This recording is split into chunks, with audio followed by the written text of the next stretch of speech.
You're looking at a very, very ordinary Husqvarna YTH 22 V46.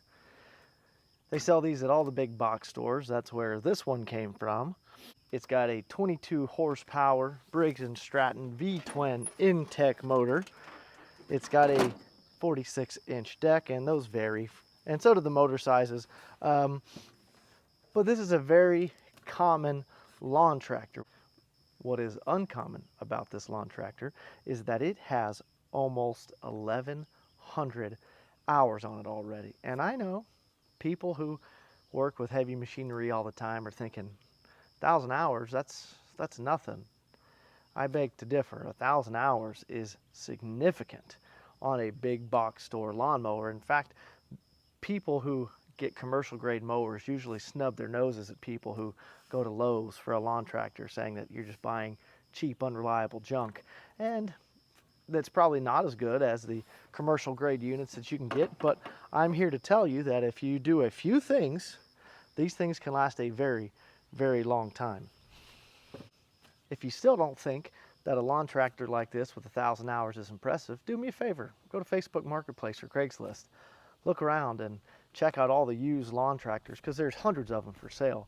And find me one with 1,000 hours. I bet you can't do it. I went ahead and tried, just for giggles, and the other stuff too. And not a single one. Not a single one. I did find one that was, I guess you could call it close, but it was an outlier. It was a Craftsman, an older Craftsman, and it had like 700 hours and some change, but nothing else was even close. I mean, I saw a couple with 300 or 400 hours, nothing with 1,000. And the reasons for it are probably really very, very basic. So I'm going to run you down on all the steps that we take to keep this lawnmower running good. And if you do the same, you'll probably have the same results, because these are not cheap.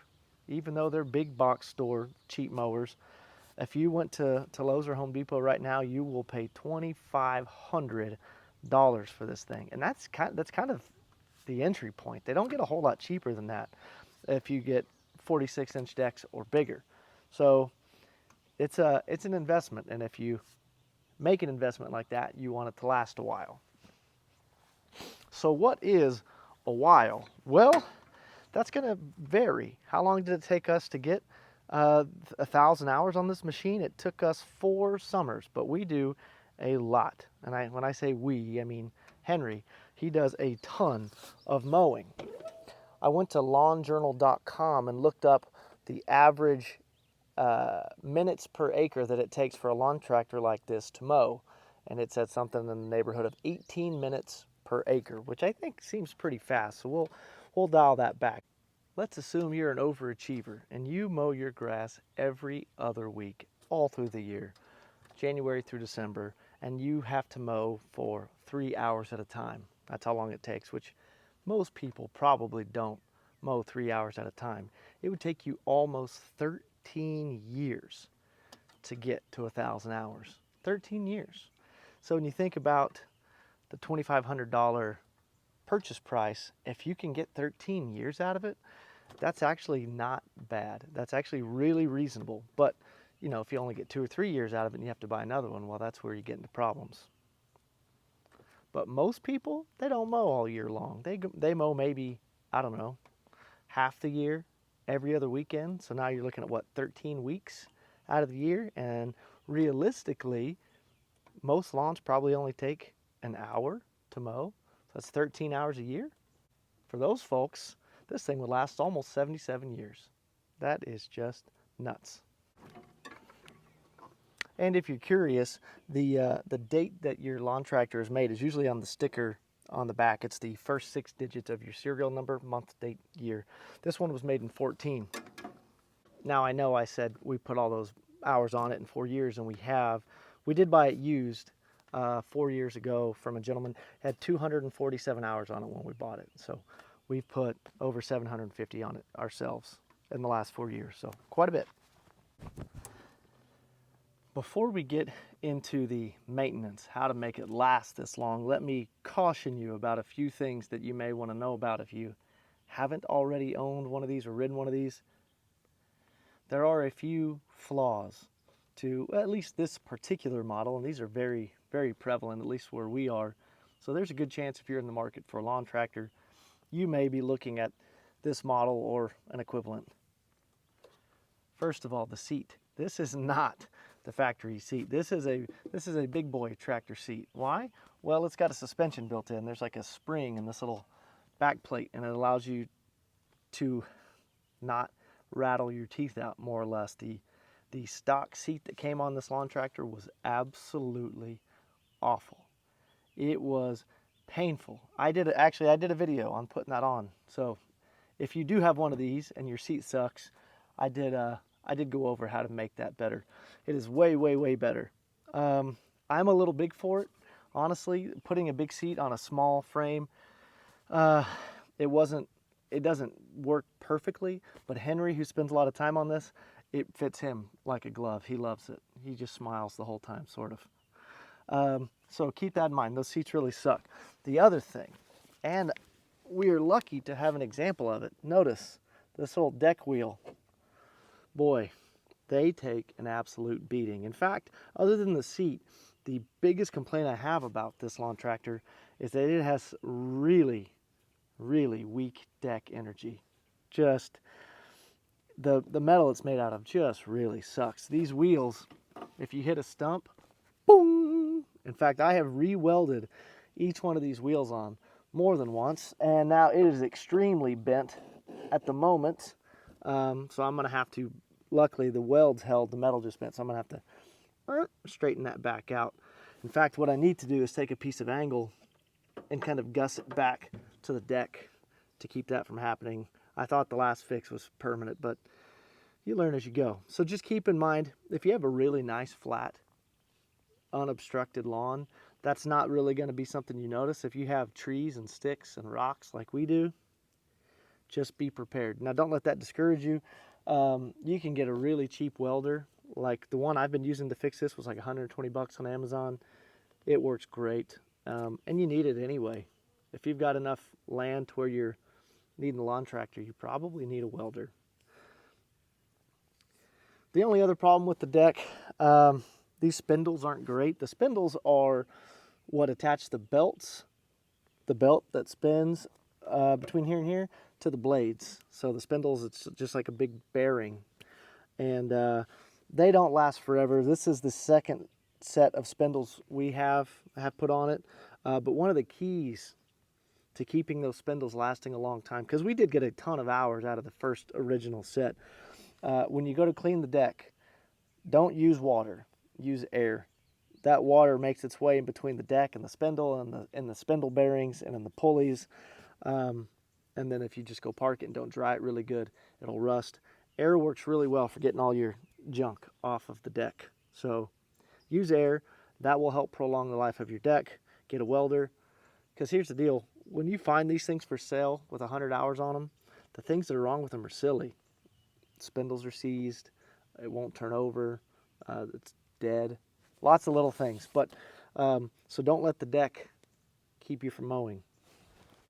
And this should come as no surprise to anyone that the key to keeping these engines and mowers running for a long time, 1,000 hours apparently, because this is the factory Briggs & Stratton V-twin Intech 22 horsepower 724 cc thing. Man, the maintenance on this and how you stabilize your fuel is so important. So when it comes to the service on these, I mean, I don't even know what the manual says. Every season, we do a full filter change. I'm talking fuel filter, air filter, and oil filter. They're super cheap. In fact, they make it so easy now. You can go on Amazon, type in your make and model of your tractor, and this is not just Husqvarna, because a lot of these mowers use the same engines. But if you type in the make and model of your tractor on Amazon, and this is what I've done, I'll leave a link so you can see what I'm talking about. They sell the full maintenance kit: the air filter, the spark plug, the fuel filter, the oil filter. Did I already say that? And even the oil itself. So for like, I think it's like 25 bucks, you get a whole year's maintenance. Now, mid-season, we'll do another oil change. In fact, I think last season we did 3 oil changes. We'll see. Depends on the hours. I think it's like every 100 hours. But it's so much simpler to buy the kits on Amazon versus going into your Tractor Supply and trying to find the right make and model filter, oil filter, then the fuel filter, then the air filter, or maybe they don't have them, and that's a pain. If that is you, if you don't want to buy it on Amazon, let me show you something else. All the maintenance information is right here on the inside of the hood. It tells you the part number for the air filter, spark plug, fuel filter, battery, oil filter, oil capacity, and even tells you if you need a new key, that's the unlock code for your key cutter, whatever. So what we do every March, maybe early April, as soon as it starts to warm up, we order the kit on Amazon. We do the whole thing. Now the oil change process, I'm not going to go over that. There's probably 1,000 oil change videos for lawnmowers out there. It's messy. There's not a real great way to clean these. It's you know, you're just going to get dirty, and that's fine. But beginning of every year, intra-season oil changes. I usually don't change the filters again until the next season. But then the big one, and I say this is a big one, it could not be that big a deal, but it's something that I've adhered to every single winter, and it has worked out really well for me. Stabilizing the fuel. I think this probably hangs some people up because gasoline just doesn't have a great shelf life. Yeah, it does. It can last for years and still work, but what you don't want is to get old crappy fuel out of an old gas can and then put it in your tank on your last mow of the season and let that run through your carburetor and sit in that bowl and then just gum up. And then the next season you come around and you can't get that thing to start, or it won't stay started because your needle and seat are gummed up.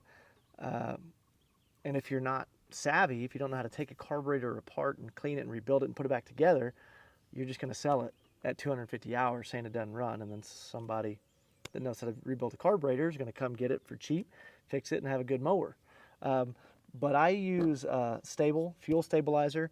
The best way to do it, I found, is when you know it's the last mow of the season, let your tank get as empty as you can, kind of run it low, dump in the stabilizer. I usually double or triple the dosage because if a little is good, then a lot has got to be great.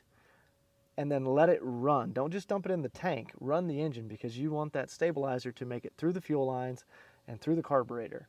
That's going to keep that gasoline fresh enough until you go to fire it up on the next season.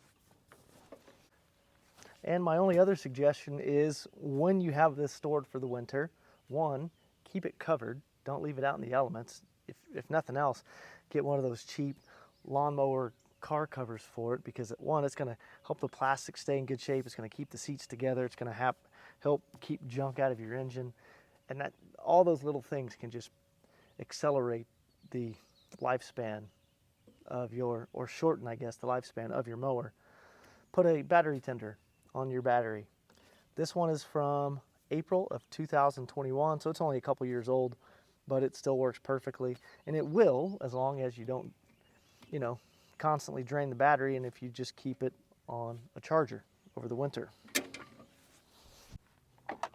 So as you can see, it is very, very doable and realistic to get 1,000 hours on we'll call it a budget lawn tractor. Now, I do sing this machine's praises, but it's not all good. There are still some things you got to think about. I mentioned the deck was kind of weak. That is avoidable if you're careful or don't have all the obstacles, but there are still some things in addition to preventative maintenance that you're going to have to deal with. The belt doesn't last forever. I think we're on the second belt, similar to the spindles.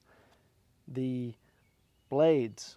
Now, the blades are just kind of inherently in their own category. You can't judge the mower based on the blades, but while we're talking about mowers, I'll go ahead and let you know. We usually go through 2 to 3 sets of blades per season. And we get the cheap ones on Amazon. I don't know what I'm pointing at. I don't know how to put the links in the videos. So plan on having to get some blades. One of the nice things though, these are the factory tires.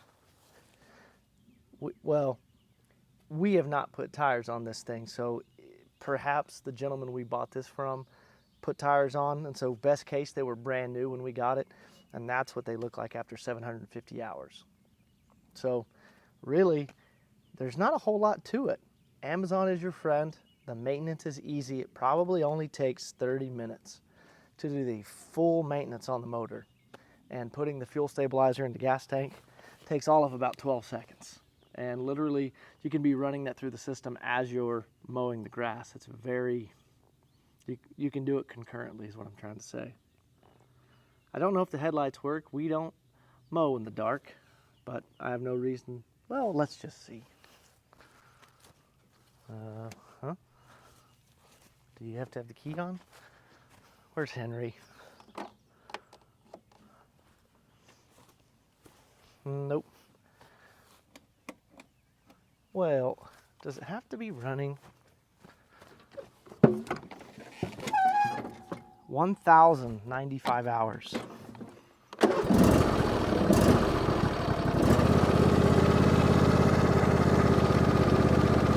She's just a runner. Are my lights on? Let me know.